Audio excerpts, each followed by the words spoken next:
Andrés. Bueno, pues continuando con nuestro panel, le damos la más cordial bienvenida a nuestros panelistas. Muy buenos días, Jerónimo, Alan, Octavio, Cintia, Andrea, muchísimas gracias por estar con nosotros el día de hoy. Vamos a abordar el panel que le hemos llamado Calidad de Vida y Felicidad Laboral. Estoy seguro que será de mucha utilidad para nuestra audiencia, porque, pues bueno, con la experiencia que tienen ustedes van a compartir muy buenas prácticas que serán de referencia para sus compañías. Antes de iniciar, me gustaría recordar a la audiencia que si tiene alguna inquietud puede ir formulando sus preguntas en la sección de Q&As. En este sentido, el equipo de Health Consulting va a ir respondiendo sus preguntas y bueno, pues iniciemos. La salud mental en las empresas es uno de los conceptos de mayor interés a nivel global. En nuestra última encuesta de Reinventando Beneficios, uno de los principales hallazgos que fue identificado es que el 25% de las empresas encuestadas ofrecen algún servicio de salud mental como beneficio. Pero bueno, ¿cómo entender y medir el impacto que tiene el cuidado de la salud mental en el trabajo? Esta pregunta estoy seguro que muchos estrategas de recursos humanos se la formulan continuamente. En este sentido, nuestro panel experto nos llevará de la mano para poder entender este tema y pues bueno, compartir esas mejores prácticas que serán de mucha utilidad. Bueno, Octavio, en este sentido, ¿cómo se mide la salud mental de una empresa? Y muy importante, ¿qué relación existe con nuestro estudio de riesgos psicosociales elaborado por MMB? Muchas gracias, Víctor, y gracias a todos también por estar con nosotros. Es una pregunta que me parece muy necesaria, ¿sabes? Con el advenimiento de la pandemia, los cambios que ha habido en las modalidades de trabajo, necesariamente el medir la salud mental ha sido un total reto, ¿no? Y me parece que muchas organizaciones han buscado incluso correr antes de entender las bases de qué es la salud mental en el trabajo, ¿no? Correr en torno a, quiero medir tal vez depresión, ansiedad, sin entender tal vez de base cuáles son mis riesgos psicosociales. Los riesgos psicosociales prácticamente son la base de entender la salud mental de una organización.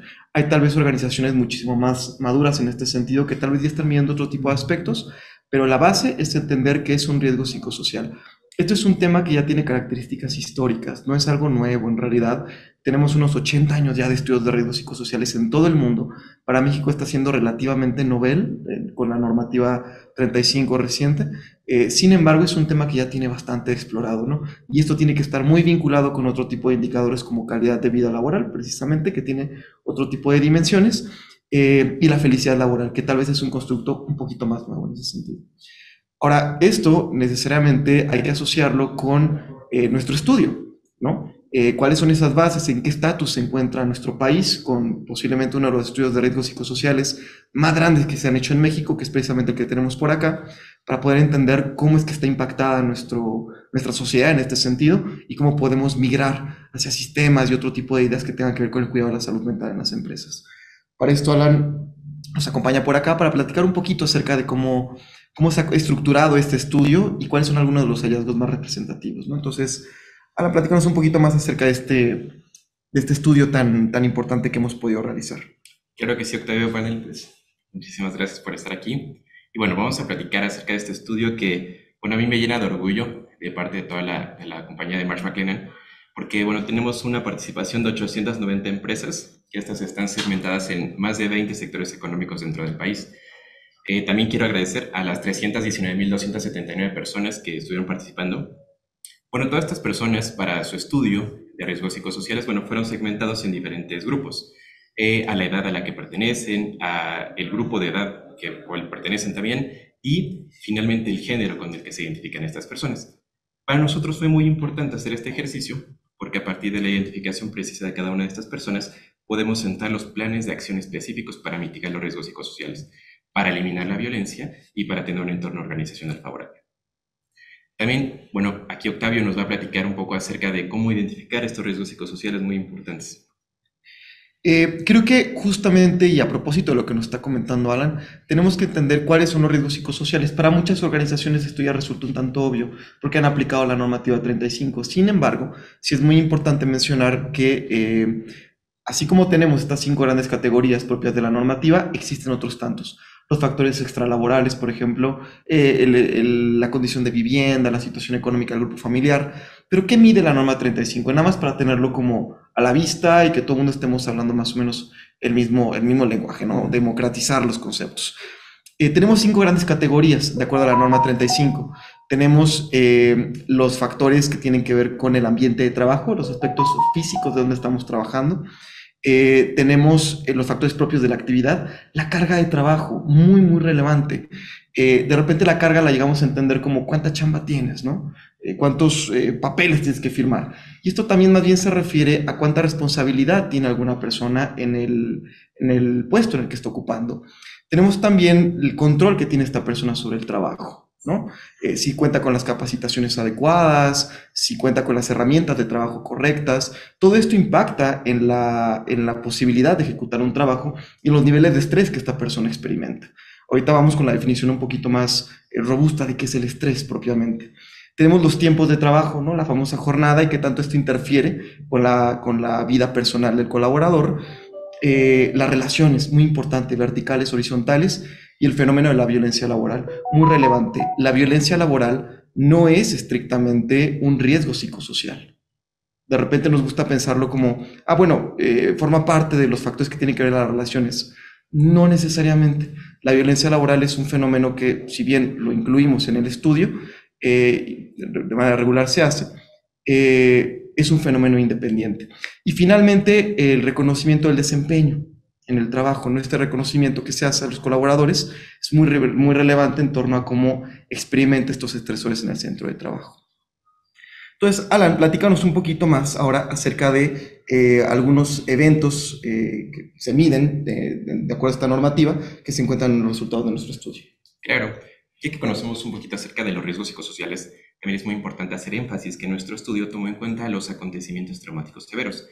Esto es muy importante para todas las organizaciones, ya que a partir de una correcta psicoeducación podemos prevenir un trauma. Como tal, el acontecimiento traumático severo es difícil de prevenir. Puede pasar en cualquier momento del día. Sin embargo, si una organización se compromete a trabajar con cada uno de sus colaboradores, puede prevenir esto.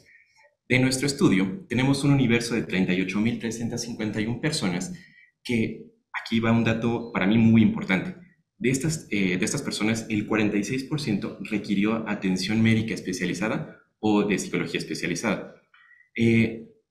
También como organización necesitamos comprometernos con cada uno de los colaboradores porque a partir de podemos prevenir una condición en salud mental llamada el estrés postraumático. Y a su vez, podemos prevenir otras enfermedades de salud mental, como la depresión, podemos prevenir la ansiedad y el consumo de sustancias, que de manera histórica son las enfermedades mentales más frecuentes entre los mexicanos. Entonces, este estudio, de alguna manera, nos da cómo las organizaciones se han comprometido realmente con cada uno de sus colaboradores. Ahora, Octavio, platícanos un poquito acerca de cómo se comportan estos riesgos psicosociales en dominios. Es enorme. Yo creo que este resultado que estamos viendo ahora en pantalla ejemplifica mucho, ¿no? Una realidad que hemos visto con las organizaciones. Creo que esto, de muchas maneras, creo que no sorprende a nadie, ¿no? Es un discurso que creo que hemos comentado con muchos de nuestros clientes de cuáles han sido los riesgos más importantes, que sin duda ha sido la jornada de trabajo, la carga y la falta de control. Que bueno, históricamente han sido también problemáticas de las organizaciones, ¿no? ¿Cómo capacito mejor a mi personal para que ejecute esta actividad? ¿Cómo regulo estas cargas? De repente, insisto, el concepto de carga no llega a ser del todo claro. De repente lo asociamos mucho con cuántos papeles tienes y muy poquito con niveles de responsabilidad, qué tanto una persona tiene que responder por un área completa. Y esto tiene mucho que ver con cómo tenemos organizada nuestra empresa. Y finalmente la jornada de trabajo, ¿no? Que también ha sido un total, ha sido muy polémico, ¿no? La cantidad de horas adecuada para ejecutar alguna actividad. Muchas veces los colaboradores de repente se quedan mucho más tiempo incluso de los que las políticas de la organización permiten. Y esto tiene mucho que ver con cómo estamos organizando las cosas, ¿no? Es casi algo anecdótico el comentario de, bueno, trabajar es tan malo que nos tienen que pagar por ello, ¿no? Entonces, esto tiene mucho que ver con tratar de tener cuidado con cómo regulamos estas cargas, cómo dispersamos las cargas de trabajo. Por eso tan relevante de repente puestos como los project managers, etcétera, que fueron surgiendo, propiamente para mitigar estos riesgos. Entonces, para mí es muy relevante mencionar que los riesgos psicosociales sí se vinculan muchísimo con los cambios que hemos tenido en el mercado actual, de nuevos puestos de trabajo, diseño de posiciones, etcétera, ¿no? Entonces, vamos a tratar de entender un poquito más nuestro estudio haciendo segmentaciones. Alan, platícanos un poquito sobre cómo se han dado estos riesgos en particular en regiones de nuestro país, en grupos de edad, etcétera. Claro, aquí también podemos apreciar, hicimos un estudio con respecto a los riesgos psicosociales durante la pandemia. Aquí podemos ver que nosotros tomamos una muestra en 3 diferentes tiempos. El primer tiempo fue antes de la pandemia, el segundo momento fue durante la etapa de confinamiento y finalmente en un tercer momento cuando decidimos retornar hacia las actividades de manera presencial. Vemos, como mencionó Octavio, que tanto la jornada de trabajo como la carga de trabajo y la falta de control sobre jugaron ahí en el top 3 de riesgos psicosociales. Finalmente la carga de trabajo fue desplazada al segundo lugar en estos periodos, entonces fueron jugando ahí intercalándose poquito a poquito. Algo que tenemos que mencionar de manera muy específica es la violencia como tal. No es un riesgo psicosocial contemplado dentro de la norma, pero de manera pedagógica la incluimos. Porque es muy importante para nosotros mencionar la violencia, porque un colaborador y una empresa no tiene por qué tolerar la violencia dentro de los centros de trabajo. Es algo con el cual, a pesar de que es un 10% de presencia de riesgo psicosocial, se tiene que mitigar y erradicar prácticamente. Pertinentemente, es necesario contar con determinados protocolos, con ciertos comités para la prevención de esto. Y, una vez más, psicoeducar a cada una de las personas que se encuentran para que esto no se presente. También, platícanos, Octavio, cómo estos dominios, cómo se pueden interpretar. Fíjate que algo muy interesante es que parte del estudio que tenemos tiene 2 momentos de aplicación, ¿no? Sobre todo porque esta normativa aparece en el 2018, pero pues tenemos ya un tiempo en el cual incluso organizaciones tienen hasta 3 aplicaciones de esto. Y dentro del estudio hemos notado que realmente no hay un cambio tan significativo en alguno de estos factores psicosociales, sobre todo, por ejemplo, en la jornada y en la carga de trabajo. Claramente la pandemia ha encontrado como una pequeña curva que se está formando ahí de un incremento en la carga, pero el incremento en realidad tampoco es estratosférico esa modificación, y también algunos dominios que han mitigado pues tampoco mejora más allá de 3, 4 puntos porcentuales. ¿Esto qué quiere decir? Tal vez hemos tenido una actitud muy dirigida al cumplimiento relacionada con esta normativa, ¿no? Sin tal vez identificar propiamente el valor que tiene este tipo de estudios en mi organización, que es un muy buen momento justamente para entender qué es lo que perciben las personas en estos términos. Aquí podemos justamente ver las modificaciones que hemos tenido en la primera y la segunda aplicación, y aquí en esta siguiente diapositiva lo que tiene que ver con la pandemia que nos platicaba ahorita Alan. Entonces, sí es muy relevante observar cómo estos cambios en las organizaciones se han dado de manera muy sutil, muchas veces por las dudas que existen en torno a los famosos planes de acción, a quién tengo que derivar, cuándo lo tengo que derivar, qué tipo de seguimientos tengo que tener. Entonces, acá lo más importante es entender de fondo qué es lo que estamos estudiando con este tipo de instrumentos, para que los planes de acción o lo que sea que vayamos a implementar a futuro, pues haga un rational, tenga sentido con esto, porque de repente han aparecido, insisto, pasos en torno a capacitación de personal, etcétera, que no van a mitigar el riesgo. Ejemplo, oye, si tengo un taller acerca de manejo de la ansiedad, ¿la carga de trabajo mejora?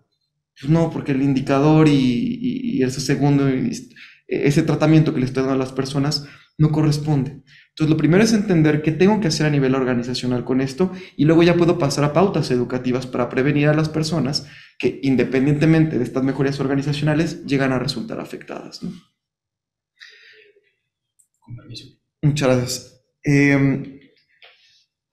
Acá hay algo muy interesante que tiene que ver con las industrias. Voy a irme un poquitito rápido porque tenemos muchas acá en pantalla, pero sí quiero que veamos que algunas organizaciones o, insisto, sectores de la industria han resultado más afectadas, sobre todo el transporte, la salud, etc. Es muy, muy importante que notemos algo. Podemos ser un poco más refinados con este tipo de instrumentos, como lo hacen otros países. Por ejemplo, Colombia tiene un instrumento de riesgos psicosociales que se basa por industria. Y esto es lo que tenemos que empezar a considerar en México. Ampliar nuestro panorama con la norma 35 y no quedarnos únicamente con, bueno, hago lo que me está pidiendo la normativa y ahí me quedé, porque me puede dar información de repente que pueda quedar paupérrima, ¿no? Entonces, sí es importante que vamos un poquito para adelante. Alan, platícanos lo que tú has notado en este estudio en términos de las generaciones. Claro, es muy importante. Yo al principio de la charla mencionaba que los colaboradores que habían sido encuestados habían sido subdivididos en grupos para su estudio. Uno de ellos es por generación. Por ejemplo, aquí vemos que la generación millennial percibe que tiene muchísima más carga de trabajo con respecto a otras generaciones trabajadoras. Muy importante destacar también los baby boomers perciben más violencia laboral. Esto puede estar asociado a factores de la edad, pero bueno, puede ser multifactorial. Y finalmente, la generación X millennial y la Z tienen muchísimos problemas para tener un balance entre el trabajo y la vida. Para nosotros también es muy importante hacer esta segmentación porque a partir de esta podemos identificar cuáles son los mejores beneficios para cada una de estas generaciones y para tener equipos de trabajo muchísimo más sólidos. Alan, muchísimas gracias por tu participación justamente en este segmento, hablando de estos datos tan relevantes y cómo impactan a las organizaciones, a diferentes grupos de edad, etcétera. Y bueno, creo que indudablemente este es uno de los estudios de redes psicosociales más grandes que actualmente existen en el país y nunca está de más que mi industria yo la pueda también revisar en este sentido. Claro. Octavio, al inicio has comentado sobre la calidad de vida y la felicidad laboral. Específicamente, ¿cómo se relacionan estos conceptos con el tema de riesgos psicosociales? Claro, recuerdas que de inicio te comentaba que tenemos que arrepentir un poco más allá que los riesgos que típicamente mide la normativa. La calidad de vida en el trabajo y la felicidad laboral regularmente se encuentran luego muy metidos en nuestras encuestas, por ejemplo, de clima. Viene luego satisfacción en el trabajo, ¿no? Entonces, parear esas dos métricas, qué es lo que encuentro en mi estudio de riesgos psicosociales, en mi organización, y qué es lo que me encuentro en mis encuestas de clima, mis encuestas de salida, etcétera. Todo eso me permite justamente entender cómo es que las personas están siendo suficientemente felices en el entorno de trabajo. Felicidad es un constructo muy complejo. No es tan fácil como, es una emoción y listo. No, aquí entre psicólogos creo que todos estamos de acuerdo en que definitivamente es un constructo muy complejo. Pero es muy importante entender que tengo que tener métricas relativamente frecuentes de este tipo de aspectos. Muy bien. Bueno, el benchmark presentado recaba información de más de 300,000 colaboradores, ya lo mencionaba Alan, ¿no? Esto de 890 empresas. Y bueno, es una data muy importante porque recopila la información prácticamente desde la entrada en vigor de la norma y hace un corte a enero de este año. Entonces, en este sentido, estos datos pueden ser de utilidad para cualquier empresa con la finalidad de poder contrastar sus resultados contra lo que está apareciendo en el mercado y bueno, ya lo mencionaba Alan también por industria. En este sentido, muy importante, en forma de agradecimiento a toda nuestra audiencia, vía correo electrónico se les va a compartir un archivo con los puntos más representativos de este benchmark. Y bueno, si alguno de ustedes desea descargar el informe completo, dentro de ese archivo que se les va a compartir van a venir las instrucciones. Muy bien. Y bueno, hablando de buenas prácticas, Jerónimo, nos acompañas porque tienes una carrera prepandémica en el cuidado de la salud mental a través de las empresas, ¿no? Esto específicamente en lo que son las líneas de apoyo. Y bueno, sabemos que estas líneas tradicionalmente llamadas PAE son soluciones que muchas organizaciones ofrecen a sus colaboradores. El tema aquí es que en muchas ocasiones estas líneas de apoyo de pronto resulta que el índice de utilización, pues vemos que no es tan elevado, ¿no? En este sentido, Jerónimo, ¿la tasa de uso es el indicador más adecuado para pensar que realmente es un beneficio útil para el colaborador? ¿Qué nos puedes compartir en tu experiencia? Yo creo que primero que todo tenemos que entender que estamos abordando un tema multifactorial de una manera desarticulada o con falta de integralidad, ¿no? Para poner en contexto, si yo voy con un psicólogo, es muy poco probable que me diga, oye, necesitas ir con un nutriólogo porque traes sobrepeso y también eso te hace un desbalance emocional que te lleva a un desbalance físico, ¿no? Y tampoco vas con un nutriólogo y te recomiendo ir con un psicólogo porque a lo mejor estás comiendo compulsivamente. O sea, no hay una integralidad. Pero no paramos ahí solamente en cómo abordamos el servicio con el empleado, sino también en cómo medimos los resultados. Muchas veces decimos, es que si lo usan mucho estamos teniendo éxito. Y no necesariamente, ¿no? Muchas veces no llegamos a los casos de riesgo porque no levantan la mano, porque no hicimos un buen trabajo para explicarle lo que se necesita, ¿no? En caso, como lo hace Andrea en Puerto Liverpool, hacen un gran trabajo que realmente utilizan el servicio, pero muchas empresas lo desechan, la línea de apoyo, porque dicen es que no lo usan, ¿no? Y es como un seguro, preferible tenerlo y no necesitarlo que necesitarlo y no tenerlo. La verdadera pregunta aquí es cómo le hacemos para captar los que no levantan la mano. Está increíble tener las clases de mindfulness llenas y el coaching uno a uno lleno, ¿no? Con muy buenas métricas, pero los que no levantan la mano, ¿cómo tenemos ese approach? Yo creo que tenemos que empezar a pensar en un modelo preventivo en vez de correctivo, porque muchas veces esperamos a que exista el problema para cacharlos, y lo que hacemos en Resolute es hacer una búsqueda activa de las personas, y yo creo que algo muy importante es que ponemos información sobre la mesa de una manera clara. No le tenemos miedo a hablar de la obesidad, del suicidio, del ataque de pánico, del estrés, pero lo hacemos de una manera que no se sientan juzgados los empleados, o que no se sientan que los van a correr, o que no se sientan atacados. Eso es muy importante para que la información entre.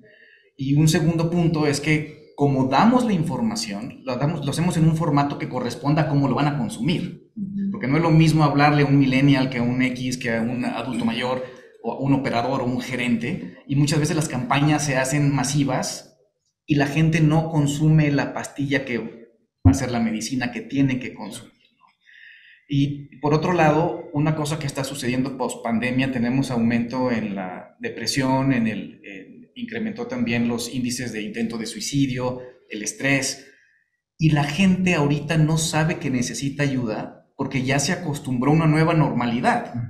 Ya es normal tener colitis por estrés, ya es normal tener un poco de migraña, ya es normal tener ataques de pánico espaciados. Pues no es normal. Por un lado, ya no saben que necesitan levantar la mano, y por eso una campaña agresiva pero consciente de que aquí estamos, ¿no? Y por otro lado, hay gente que tiene miedo en aceptar que durante la pandemia habría una botella de vino con la comida todos los días, o que usaba pastillas para dormir, o para despertar, o para el estrés, ansiolíticos, antidepresivos. Y esa es la población que necesitamos que conozca de nosotros, ¿no? Entonces, ¿qué es lo que hacemos en Resolute? Lo que hacemos es tener una comunicación franca, especialmente con los líderes, para que haya un efecto cascada. Sí usamos, obviamente, las tecnologías y metodologías correctivas, pero en forma de sándwich. Atacamos directamente las preventivas para elevar el número de participación, como lo hacen ustedes.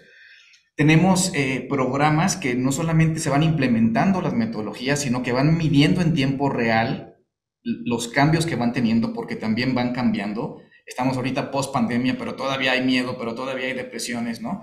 Entonces, un seguimiento real, y sobre todo cuidar al que cuida, porque no es fácil un departamento de recursos humanos estar recibiendo todo este tipo de problemas, es muy desgastante. Entonces, lo que hacemos nosotros es un marcaje personal muy directo para que los programas realmente tengan éxito, y una medición real, integral, no solamente en la implementación, también en la medición, y también en la forma de recabar la información, que haya un resultado y una métrica real y una verdadera integralidad. Correcto. Muy bien. Bueno, Octavio, en tu opinión, ¿por qué las personas, a pesar de tener este tipo de servicios, de pronto no llegan a utilizarlo? Tiene mucho que ver con lo que uno espera de ese tipo de servicios. La salud en general la podemos entender justo por niveles, ¿no? Niveles de promoción, niveles de prevención y niveles de atención, como lo haríamos prácticamente con cualquier otro campo de la salud. Yo uso mucho el ejemplo del cáncer de mama. Que yo hable de promoción del cáncer de mama sería algo así como colocar carteles por todos lados de existe el cáncer de mama, es importante, etc. La prevención sería tal vez traer un ginecólogo para que nos explique temas de la exploración mamaria, etc. Y en temas de atención, tal vez sería generar algún canal para que las personas puedan llegar con un oncólogo. En la salud mental es exactamente lo mismo. Si tengo algo de promoción, es avisar que esto existe, que existe la línea de apoyo, que la depresión es un tema importante a tratar, etc. La prevención es justamente que el teléfono lo tengan a la mano, ¿no? Que los líderes realmente tengan la capacitación para identificar algunos síntomas tempranos y dirigir a las personas al servicio correcto.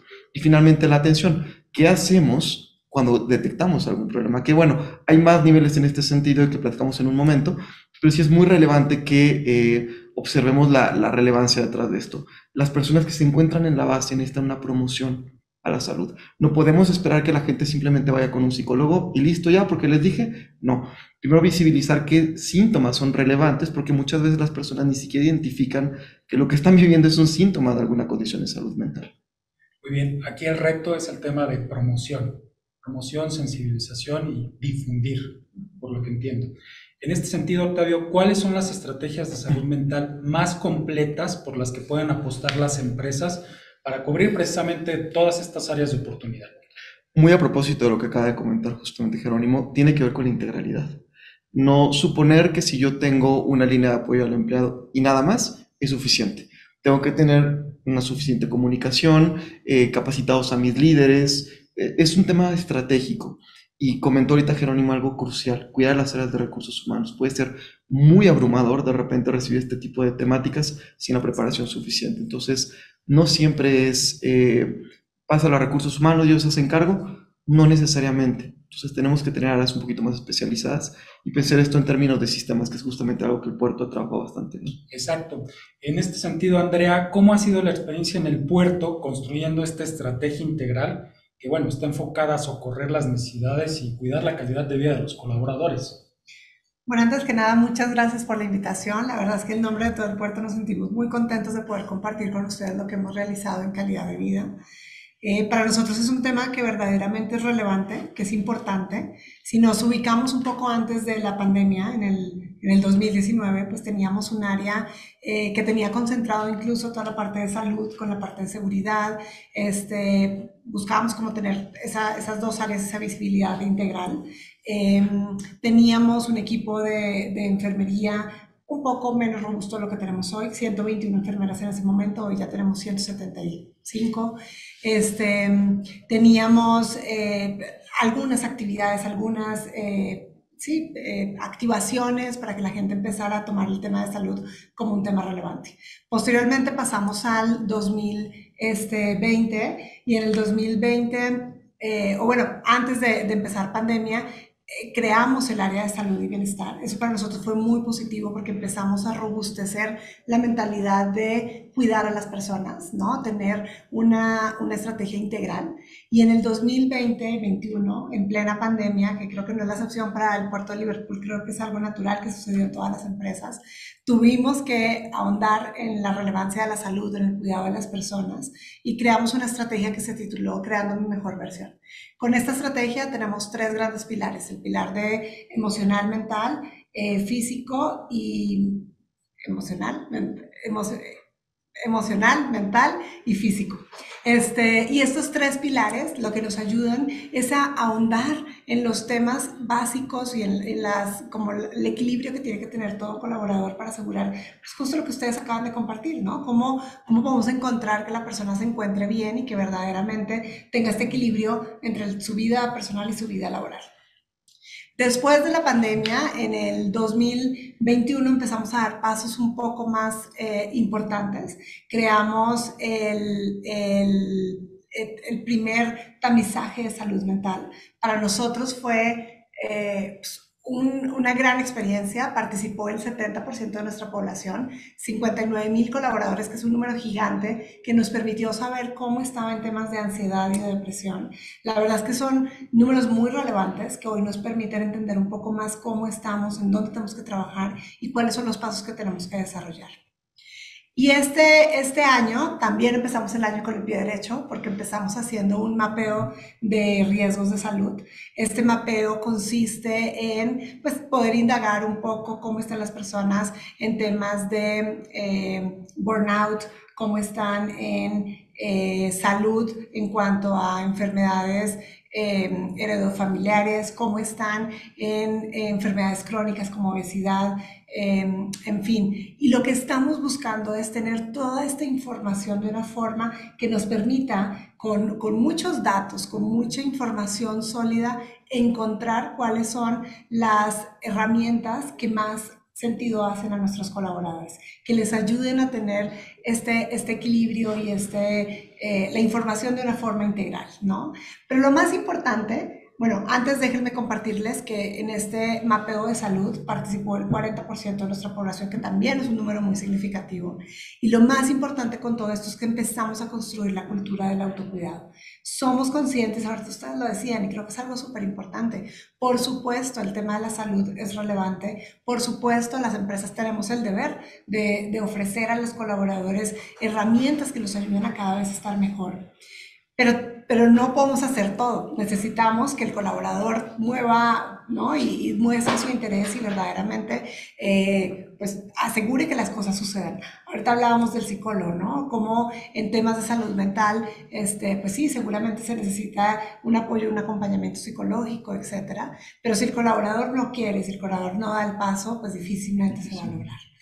Entonces, bueno, para resumir un poco todo lo que les acabo de compartir, sumado al NOM 35, el tamizaje de salud mental, el Health Risk Assessment que hemos realizado, pues ya tenemos mucha información que nos permite entender cómo está nuestra población. Y todo esto se lo hemos estado compartiendo a los líderes. Creemos que es sumamente importante que los altos mandos conozcan cómo están sus equipos de trabajo, dónde están los riesgos, qué tipo de acciones tenemos que tomar para que verdaderamente pues cada quien sepa que tiene que impulsar a que suceda, ¿no? Y hoy nos encontramos con un proceso de sensibilización bastante importante hacia los líderes que nos ha ayudado a abrir caminos, que verdaderamente ha generado atención y preocupación en el buen sentido, en la medida de tener que tomar acción. Y creo que hoy estamos avanzando de forma significativa. Visualizamos que el área de salud y bienestar, en búsqueda de toda esta calidad de vida, pues cada vez se va a robustecer más, cada vez va a tener muchísimas más acciones en beneficio de nuestra gente y a eso es a lo que queremos llegar. Nuestro servicio médico se va a robustecer, nuestras acciones de creando mi mejor versión, por supuesto, cada vez van a ser más grandes, nuestras caravanas de salud mental, de salud en términos generales, van a robustecerse. Este año llevamos visitadas 9 ciudades, hemos atendido a más de 5,000 personas, hemos hecho más de 10,000 estudios, que ya nos da mucha información, nos da mucha lectura de cómo está nuestra gente y qué tipo de acciones tenemos que tomar. Muy bien, excelente. Bueno, pues precisamente, Octavio, ahorita platicaba Andrea, ¿no?, de temas de servicios especializados, y es un tema que muchas empresas representa una dificultad el ofrecer un servicio especializado y que sea integral. En este sentido, de pronto también hay algunas preguntas de los clientes en cuanto a, ¿vale la pena considerar tener un psicólogo on-site dentro del centro de trabajo, así como el servicio médico? En este sentido, ¿qué nos puedes compartir? Creo que es de las preguntas más pertinentes, ¿no? Porque así como hablamos de estrategia, de líneas de apoyo, de riesgos psicosociales, ¿vale la pena tener a alguien ahí sentado? La respuesta concreta es no, del todo. ¿Por qué?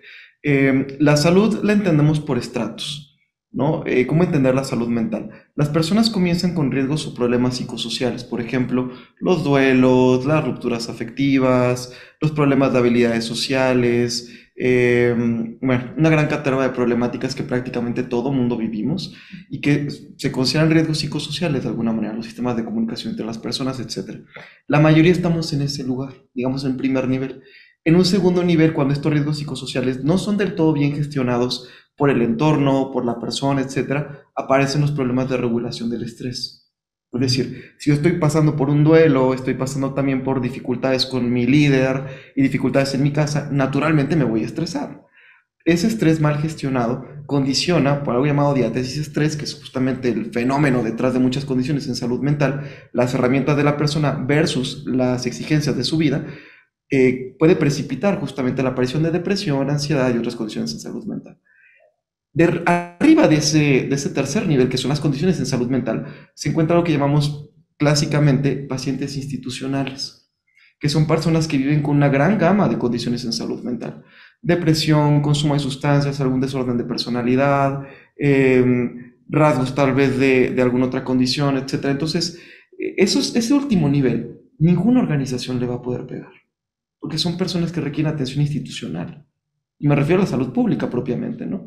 Entonces, es muy importante entender la organización qué límites tiene. No podemos tratar todo. Entonces, podemos tal vez tocar estos temas psicosociales con las líneas de apoyo, con la comunicación, etc. Podemos tocar los temas de manejo del estrés a través de los líderes, como lo está haciendo el puerto. Y podemos tal vez tener sistemas que nos ayuden a derivar a través de protocolos, igual como lo han compartido por parte del puerto, de qué hacer con personas que viven con alguna condición puntual de salud mental. Pero en ese último nivel, que son los pacientes institucionales, ¿qué debemos de hacer? Saber canalizar apropiadamente a la institución correcta. Entonces, creo que en este sentido, lo que tiene que ver con la atención especializada, definitivamente Cintia ha sido una experta, porque ha trabajado igual de manera muy prepandémica con especialistas directamente en campo y seguramente nos vas a compartir ahorita un poquito de cómo es que Neopraxis también tiene una cantidad de especialistas de tantas áreas, porque la salud mental no es el psicólogo le llega lo que le caiga y él ve todo. No, no vemos todo. Regularmente estamos muy especializados por condición incluso. Muy bien. Bueno, y Cintia, efectivamente, lo que comentaba Octavio, ¿no? Al momento de querer proveer atención especializada, ¿qué claves debiera de considerar una empresa buscando maximizar el valor y cuáles son las limitaciones que tendría?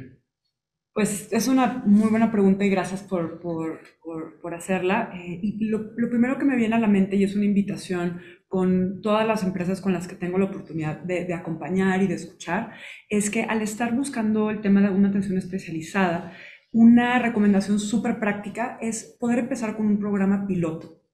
Porque en muchas empresas a veces queremos llegar con una solución, una cosa que one size fits all, y eso no aplica ni organizacionalmente ni individualmente, ¿no? Entonces, una muy buena recomendación para entender un poco los alcances que pueda y maximizar eso, ¿no? Porque a veces se compromete un presupuesto, lanzas un superproyecto y luego te das cuenta que la empresa no tiene la capacidad de ejecutar el proyecto, o que no hay las personas indicadas para poder hacer llegar la información, o que las personas no están listas, ¿no? También para acceder, y hay que sensibilizar mucho más, ¿no? Entonces, algo que a mí me gusta mucho hacer en esto, y que al dar atención especializada, puedo tener muchísima flexibilidad de armar un proyecto en el que siempre empecemos por un programa piloto, ¿no?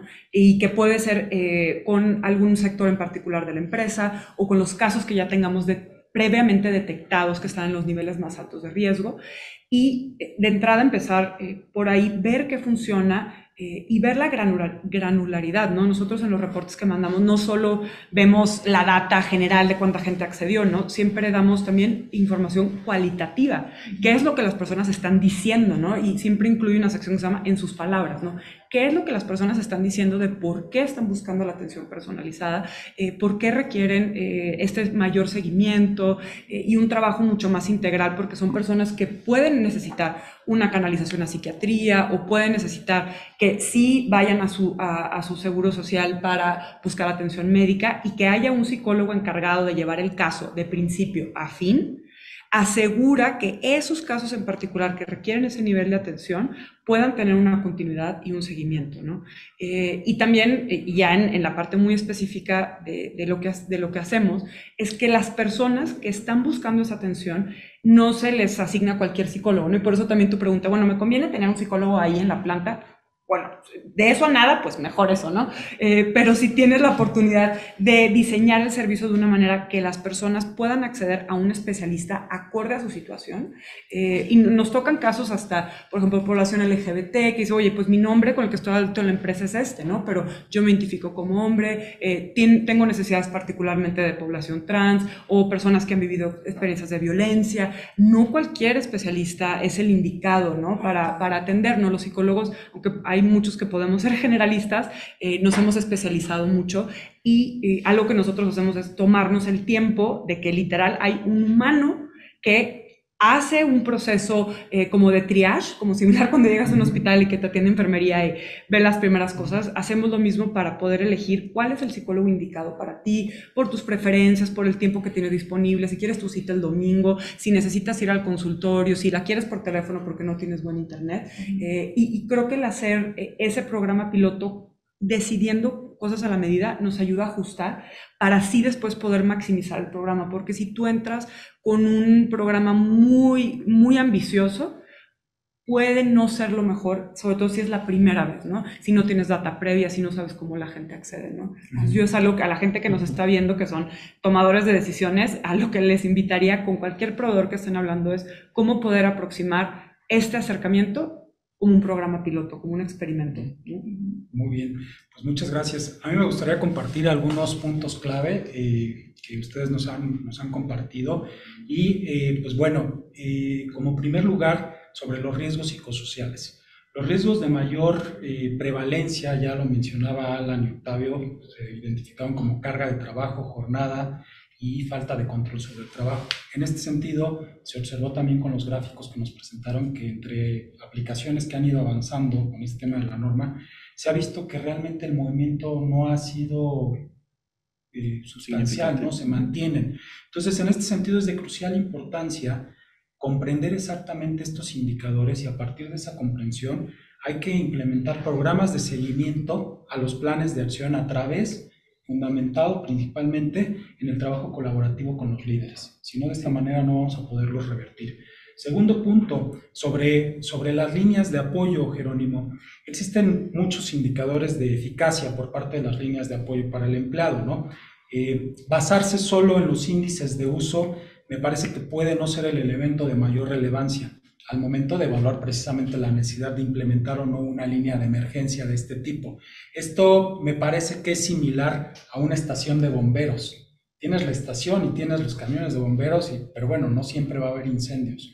El tema es que esta línea de apoyo va a ser precisamente, va a estar ahí, en el momento de que se requiera atender una emergencia se pueda derivar. Y ya lo mencionabas, Jerónimo, buscar mecanismos que sean más para el tema del enfoque preventivo y que no sea nada más el tema de contención. Sobre los sistemas integrados de salud, bueno, y esto es parte de lo que platicaba Andrea y también Cintia, la salud mental, como cualquier otro campo de salud, requiere protocolos específicos y gestión también específica de acuerdo con las necesidades de los colaboradores y también de la organización. ¿Esto por qué? Porque finalmente va a impactar positivamente la cultura, el compromiso del colaborador también hacia la empresa. Aquí me parece que lo importante es que estos protocolos y estrategias se centren también en el cuidado primario y la detección temprana, además de, nuevamente, anclar las estrategias en el tema de liderazgo bajo una visión de bienestar. Y bueno, finalmente ya sobre los servicios especializados, voy a dar también a lo que comentaba Cintia, algunos colaboradores, como sucede en cualquier otro campo de la salud, llegan a requerir atención que excede la capacidad de cualquier servicio de salud. Puede ser un servicio muy especializado. Para estos escenarios la clave es contar con información, data y mecanismos claros de seguimiento para poder acompañar a los colaboradores afectados por estos riesgos. En este sentido, yo le agradezco a todos nuestros panelistas que nos acompañaron, fueron muy valiosos los puntos que nos comentaron y bueno, agradecer a la audiencia que asistió a este panel e invitarlos a que continúen precisamente en los siguientes paneles que traemos para ustedes. Muchísimas gracias, fue un gusto tenerlos con nosotros. Muchas gracias, Víctor, por la invitación. Gracias a ustedes.